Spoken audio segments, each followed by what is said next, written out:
Good morning students, सुप्रभात बच्चों।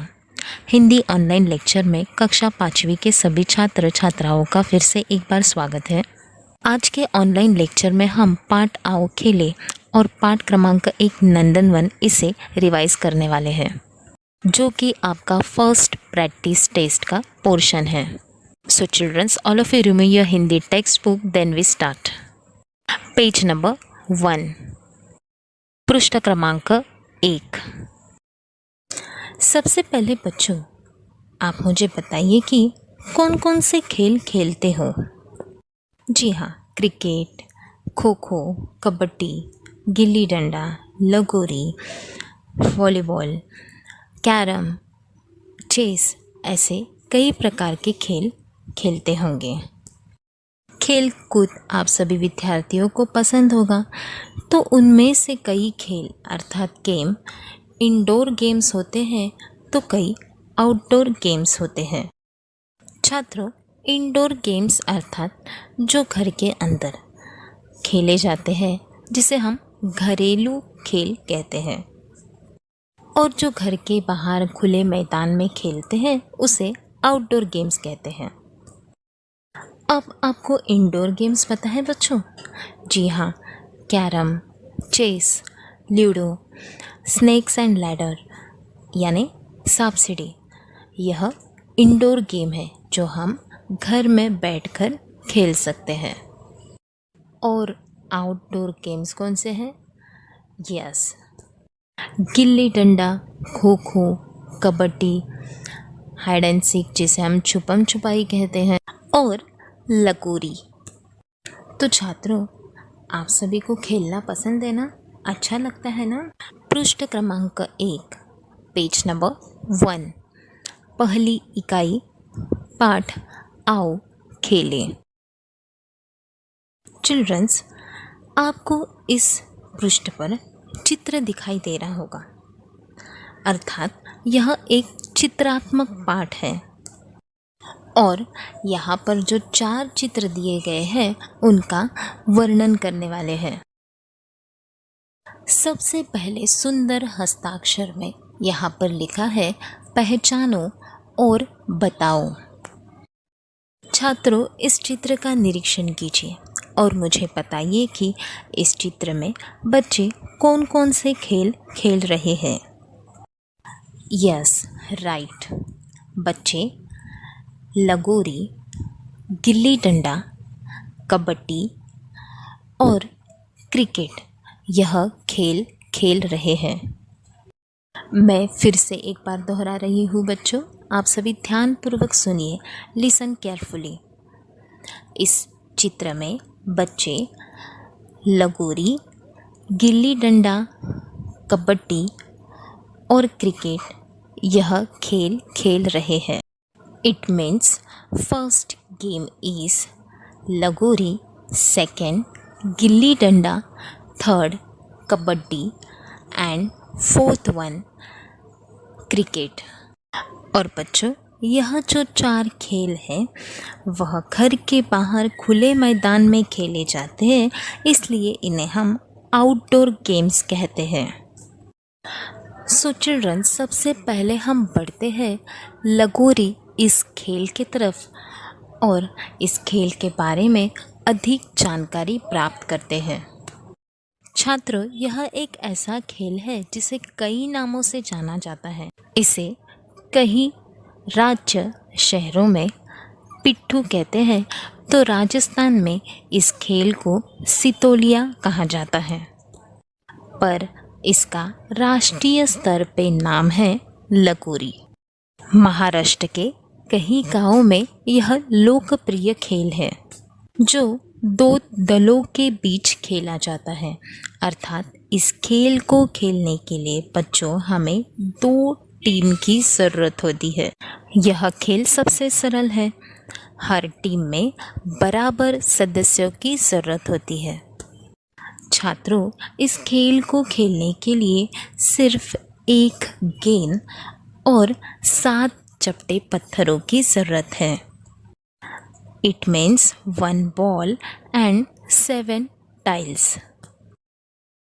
लगोरी इस खेल के लिए ज़्यादा सामग्री की आवश्यकता नहीं है।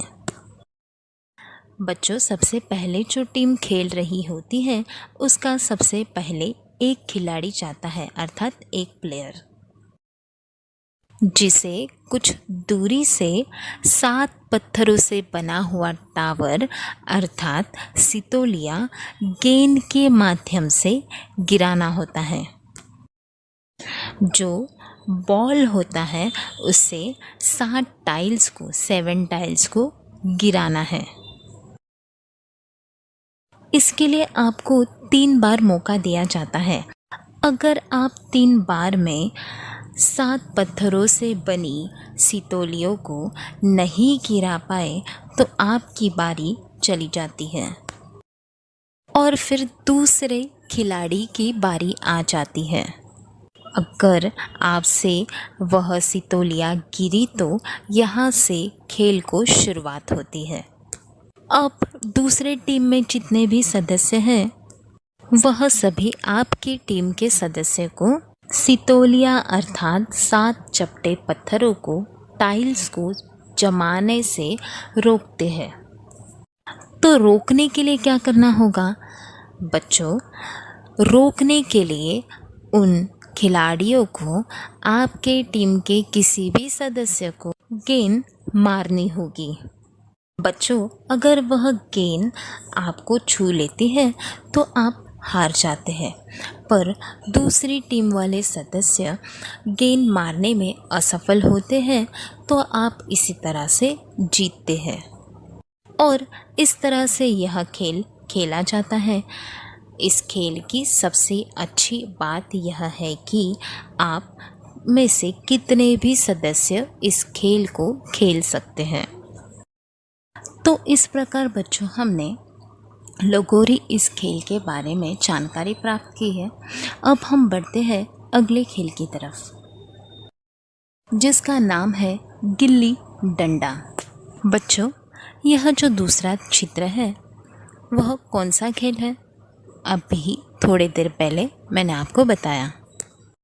Yes, very good. यह चित्र गिल्ली डंडा इस खेल का है। आप में से कई बच्चों ने यह खेल खेला हो या फिर किसी और को खेलते हुए देखा होगा। चिल्ड्रंस, गिल्ली डंडा यह पूरे भारत में काफ़ी प्रसिद्ध खेल है। इसे सामान्यतः बेलनाकार लकड़ी से खेला जाता है। बच्चों, आपको स्क्रीन पर चित्र में 2 लकड़ियाँ दिखाई दे रही होगी। जो बेलनाकार छोटी लकड़ी होती है उसे गिल्ली कहा जाता है और यह जो बड़ी लकड़ी है उसे डंडा कहा जाता है। तो इस खेल को खेलने के लिए सिर्फ 2 ही चीज़ों की आवश्यकता है, जिसे हम गिल्ली डंडा कहते हैं, अर्थात बेलनाकार एक छोटी लकड़ी और एक बड़ा सा डंडा। और यह जो छोटी बेलनाकार लकड़ी है वह दोनों किनारों से थोड़ी घिसी हुई रहती है, या आप उसे नुकीली भी कह सकते हैं। अर्थात बच्चों, गिल्ली दोनों ओर नोकदार लकड़ी की बनी होती है। छात्रों, गिल्ली डंडा 2 प्रकार से खेला जाता है। एक तो गड्ढा खोदकर और दूसरा ज़मीन पर गोल शेप ड्रॉ करके। बच्चों, इस खेल का मुख्य उद्देश्य यही होता है कि डंडे से गिल्ली को मारना या फिर उछालना। गिल्ली को ज़मीन पर रखकर डंडे से किनारों पर मारते हैं, जिससे गिल्ली हवा में उछलती है। गिल्ली को ज़मीन पे गिरने से पहले हवा में ही फिर से उसे मारते या उछालते हैं। अब बच्चों, जो खिलाड़ी सबसे ज़्यादा गिल्ली को दूर तक पहुंचाता है या उछालता है वही विजयी होता है। बच्चों, जब गिल्ली को उछाला जाता है तब आसपास खड़े खिलाड़ी गिल्ली को लपकने की ताक में रहते हैं, अर्थात बच्चों गिल्ली को कैच करने की कोशिश में रहते हैं।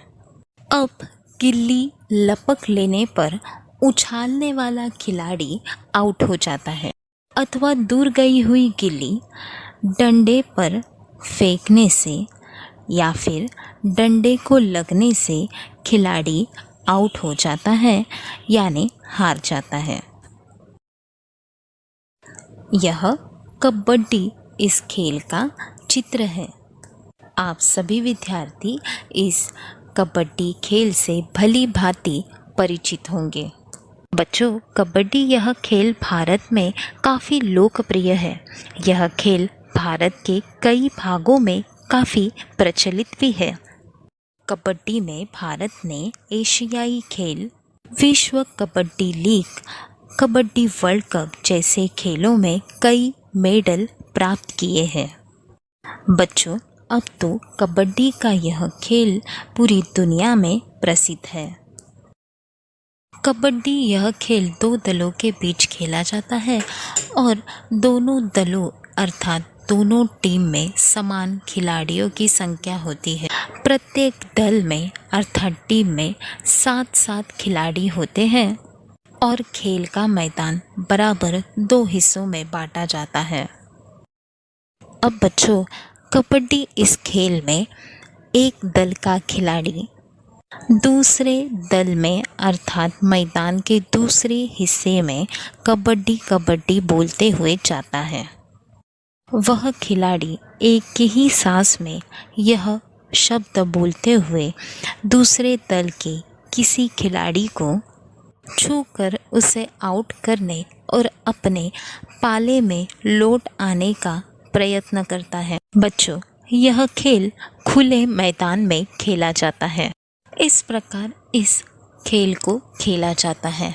बच्चों, मैं आपकी जानकारी के लिए बता दूं कि कबड्डी का विश्व कप अर्थात वर्ल्ड कप सबसे पहले 2004 में खेला गया था।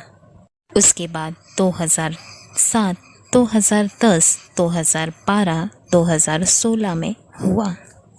अब तक भारत सभी में विजेता रहा है। तो इस प्रकार बच्चों, हमने कबड्डी इस खेल के बारे में जानकारी प्राप्त की है।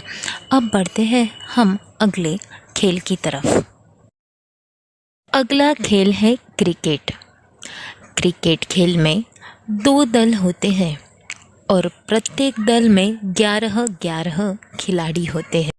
बच्चों, आप सभी को पता है कि इस खेल में एक दल गेंदबाजी तो दूसरा दल बल्लेबाजी करता है। यह मैदानी खेल है जो पिच पर खेला जाता है। बच्चों, इस खेल में अधिक रन बनाने वाले दल की विजय होती है। यह खेल रबड़, टेनिस अथवा सीजन बॉल से खेला जा सकता है। छात्रों, क्या आपको पता है कि इंडियन क्रिकेट टीम के कैप्टन अर्थात कप्तान कौन है? Yes, right, Virat Kohli ji India cricket team के कैप्टन हैं। और इंडिया क्रिकेट टीम के कोच कौन हैं? बच्चों, इंडियन क्रिकेट टीम के कोच श्री रवि शास्त्री जी है। तो बच्चों, इस प्रकार हमने क्रिकेट इस खेल के बारे में जानकारी प्राप्त की है। चिल्ड्रंस, अब बढ़ते हैं पाठ क्रमांक 1 नंदनवन इसके रिवीजन की तरफ। Now students, open page number 2, पृष्ठ क्रमांक 2। इस पाठ के द्वारा हमें यही समझाने की कोशिश की है, पेड़ पौधे और पशु पक्षी हमारे पर्यावरण संतुलन में अहम भूमिका निभाते हैं।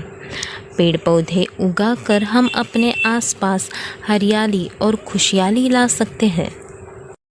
शिष्टाचार, अनुशासन, प्रेम, सहयोग जैसे गुणों के रहते हम अपने गांव, शहर को नंदनवन बना सकते हैं। बच्चों, इस पाठ का नाम है नंदनवन। वन अर्थात जंगल, आप सभी को पता है। पर इस पृष्ठ पर दिए हुए चित्रों को नंदनवन ऐसा नाम दिया हुआ है। क्यों, पता है आपको? क्योंकि इस वन में सभी पशु पक्षी हंसी खुशी से मिलजुल कर अपना जीवन बिताते हैं। अनुशासन, शिष्टाचार जैसे गुणों से वह अपने वन को नंदनवन बना पाए हैं। वे सभी खुशहाली से अपना जीवन बिता रहे हैं और इस पाठ द्वारा, चित्र द्वारा पशु पक्षी हमें भी कुछ ना कुछ संदेश दे रहे हैं। तो आइए जानते हैं कि वे सभी हमसे क्या कह रहे हैं। चित्र के शुरुआत में ही सुंदर बड़े हस्ताक्षर में लिखा है, पौधे लगाओ, पेड़ बचाओ। अर्थात बच्चों, यहाँ पर सबसे पहले हमें यह संदेश दिया गया है कि हम सभी का यह कर्तव्य है कि पेड़ पौधों की सुरक्षा करें, क्योंकि पेड़ पौधे ही हमें जीवन देते हैं। हम जिस प्राणवायु को अपने अंदर लेते हैं, ऑक्सीजन, वह हमें पेड़ों के द्वारा ही प्राप्त होता है। वायु शुद्ध रखने में पेड़ पौधे बड़ी सहायता करते हैं। उसके बाद पेड़ पौधों से हमें कई लाभ होते हैं। हम हमारी ज़रूरतों के लिए, सुविधाओं के लिए पेड़ों को काट देते हैं। पर क्या बच्चों, आप जानते हो, हम जाने अनजाने में अपना ही नुकसान कर रहे हैं। पेड़ हमारे मित्र हैं और उनकी रक्षा करना हमारी जिम्मेदारी है। हमें पौधे लगाने चाहिए, क्योंकि पौधा बड़ा होकर ही तो पेड़ बनता है। इसलिए इस पाठ के द्वारा हमें यह संदेश मिलता है कि पौधे लगाओ, पेड़ बचाओ।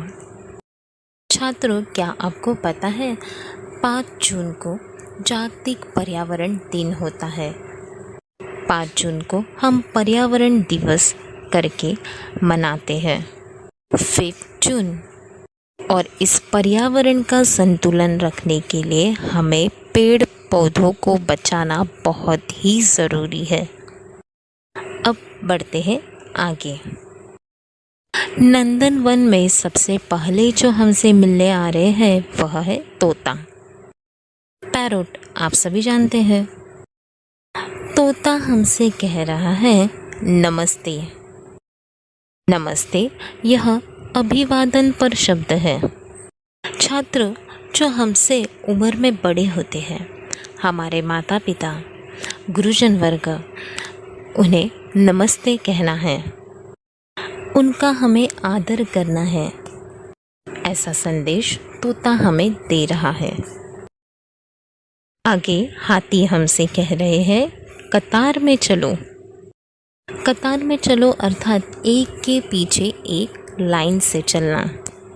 इससे हमें पता चलता है कि अनुशासन बहुत ही महत्वपूर्ण है।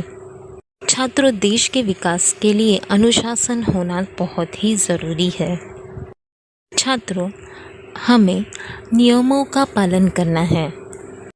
यही संदेश हाथी राजा हमें दे रहे हैं। तोता हाथी के बाद इस नंदनवन में हमारा स्वागत करने आ रही है तितली। तितली आप सभी जानते हैं, जिसे हम बटरफ्लाई कहते हैं। अब यह जो तितली है वह पूरे नंदनवन में सबको कह रही है, स्वागत है। बच्चों, हम भी हमारे घर में कोई मेहमान आते हैं तो हम उनका स्वागत करते हैं। स्वागत यानी वेलकम। तितली के पास में ही एक खरगोश है जिसे हम रैबिट कहते हैं। छात्रों, यह रैबिट खरगोश हमसे क्या कह रहा है? जी हाँ, नाचो गाओ। इट मीन्स डांस एंड सिंग। और इस पृष्ठ के सबसे आखिर में एक प्राणी है जिसे कहते हैं लोमड़ी। लोमड़ी मीन्स फॉक्स। लोमड़ी हमसे क्या कह रही है बच्चों? जी हाँ, हम सब साथ हैं। छात्रों, अगर हम प्रेम और सहायता, इन गुणों को अपने अंदर आत्मसात करते हैं तो हमारा जीवन भी नंदनवन यानी अर्थात खुशहालियों से भरा होगा। बच्चों, हमें एक दूसरे की मदद करनी है, मिलजुल कर रहना है। आप सभी ने कहानी तो सुनी होगी, एक गरीब किसान और उसके 4 बेटों की। बच्चों, एक गांव में एक गरीब किसान था।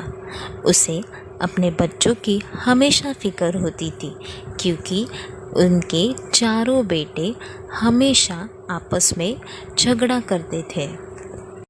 एक दिन किसान अपने चारों बेटों को अपने पास बुलाकर उन्हें एक एक लकड़ी हाथ में थमा देते हैं और एक एक करके उस लकड़ी को तोड़ने के लिए कहते हैं। और चारों बेटे उस एक लकड़ी को आराम से तोड़ देते हैं। फिर किसान अपने बेटों से कहता है कि चारों लकड़ी को साथ में तोड़िए, पर उनमें से कोई भी चारों लकड़ी को साथ में नहीं तोड़ पाता है। अर्थात 4 लकड़ी का जो गड्ढा होता है उनको साथ में कोई भी नहीं तोड़ पाता है। तो छात्रों, इस कहानी से हमें यही पता चलता है कि कोई भी समस्या क्यों ना हो, अगर हम साथ में मिलजुल कर उसका हल निकालेंगे तो उस समस्या का समाधान ज़रूर मिलेगा। एकता में ताकत होती है और हमें एक दूसरों की सहायता भी करनी है। इसलिए लोमड़ी हमसे कहती है कि हम सब साथ हैं। नेक्स्ट पेज नंबर 3, पृष्ठ क्रमांक 3। पृष्ठ क्रमांक 3 पर भी नंदनवन इसी पाठ का चित्र दिया गया है। तो चलिए इसका भी हम निरीक्षण करने के लिए शुरुआत करते हैं। सबसे पहले बच्चों, सुंदर हस्ताक्षर में लिखा है, हरियाली में खुशहाली। छात्रों, अभी बरसात का समय है, बारिश होती है तो चारों ओर हरियाली होती है, ग्रीनरी होती है, जिसे देखना हमें अच्छा लगता है, हमारे मन को भाता है। तो इसीलिए कहते हैं बच्चों, हरियाली में खुशहाली। चिल्ड्रंस, इसके पहले भी हमें संदेश मिला है कि पौधे लगाओ, पेड़ बचाओ। तो इसी से ही मिलता जुलता यह संदेश है। जब हम पौधे लगाएंगे, पेड़ बचाएंगे, तो ही तो चारों तरफ हरियाली होगी और इस हरियाली के वजह से हमारे जीवन में खुशहाली भी होगी। अब इस नंदनवन में हमसे मिलने आ रहे हैं पंछी। वे हमसे कह रहे हैं कि प्रणाम। इससे पहले तोता हमसे क्या कह रहे थे? जी हाँ, नमस्ते। जैसे कि हमने पहले भी वहाँ पर जाना कि नमस्ते कहना एक शिष्टाचार है, वैसे ही हमें माता पिता, गुरुजन वर्ग, बड़े बुजुर्ग, इन्हें प्रणाम कहना है। ऐसा करने से हम उनका आदर करते हैं। अब आगे हमसे मिलने आ रही है मछली, फिश। हम देख रहे हैं बच्चों कि इस नंदनवन में एक झरना भी बह रहा है और उसमें कई जीव जंतु है, जलचर है, अर्थात पानी में रहने वाले चर है। तो उसमें से मछली क्या कह रही है? जी हाँ, जल ही जीवन है, वाटर इज लाइफ। छात्रों, आप सब भी जानते हो कि मछली जल बिना नहीं जी सकती। हम बचपन में भी तो पोएट्री गाते थे बच्चों, मछली जल की रानी, जीवन उसका पानी है, अर्थात जल ही उसका जीवन है। जैसे ही हम उसे पानी से बाहर निकालेंगे वह मर जाएगी। तो मछली हमें क्यों यह संदेश दे रही है जल ही जीवन है? क्योंकि बच्चों, हम भी जल के बिना नहीं जी सकते। प्यास बुझाने के लिए हमें पानी की, जल की आवश्यकता है। इसलिए हम मनुष्यों के लिए भी जल जीवन है। प्यास बुझाने के साथ साथ अन्य कई कामों के लिए पानी आवश्यक है। पेड़ पौधों के लिए, सफाई के कामों में पानी की ज़रूरत होती है। हम न्यूज़ में भी देखते हैं बच्चों कि कई ऐसी जगह है जहाँ पर पानी नहीं होता। कई ऐसे गांव है जहाँ पर सूखा, अकाल पड़ा हुआ है। पीने के पानी के लिए लोग कहाँ कहाँ भटकते हैं। इसलिए बच्चों, हमें जो पानी उपलब्ध हो रहा है उसे बचाना आवश्यक है।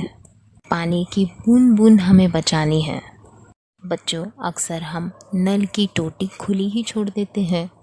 सफाई के कामों में, कपड़े धोने में, बर्तन धोने में जितना पानी आवश्यक है उतना ही इस्तेमाल करना है। बारिश के पानी को इस्तेमाल करना है। जैसे पेड़ बिना हम नहीं रह सकते, वैसे पानी बिना ही हम अपने जीवन की कल्पना नहीं कर सकते। इसलिए मछली हमसे यह कह रही है कि जल ही जीवन है। अब मछली के साथ इस जल में और कई जलचर हैं, तो वे भी हमसे क्या कहते हैं देखते हैं। तो आगे हमें नंदनवन में मिल रहे हैं बगुला पक्षी, जिसे सारस भी कहा जाता है। तो यह जो बगुला पक्षी है हमसे क्या कह रहे हैं बच्चों? जी हाँ, नमस्कार। छात्रों, नमस्कार, नमस्ते, प्रणाम, यह सब अभिवादन पर शब्द है जो शिष्टाचार दर्शाते हैं। आगे हमसे मिलने आ रहे हैं मेंढक, फ्रॉक। वे हमसे क्या कह रहे हैं? जी हाँ, आओ खेलें। बच्चों, खेल हमारे जीवन में आवश्यक है, जो हमें स्वस्थ और फुर्तीला बनाते हैं। इसलिए खेलने का संदेश यह मेंढक दे रहे हैं। अब इनके अलावा और भी कई प्राणी यहाँ पर है जिनका हम नाम जानेंगे। सबसे पहले तो आपको पेड़ों के पीछे कौन दिखाई दे रहा है बच्चों? जी हाँ, हिरन। और पानी में कौन है? मगरमच्छ। और यहाँ पर सामने कौन खड़ा है? जी हाँ, भालू। तो बच्चों, इस प्रकार हमने जो हमारी फर्स्ट प्रैक्टिस टेस्ट है उसका पोर्शन पाठ आओ खेले और पाठ क्रमांक 1 नंदनवन इसका रिवीजन किया है। Thank you children and all the best for first practice test. Have a nice day.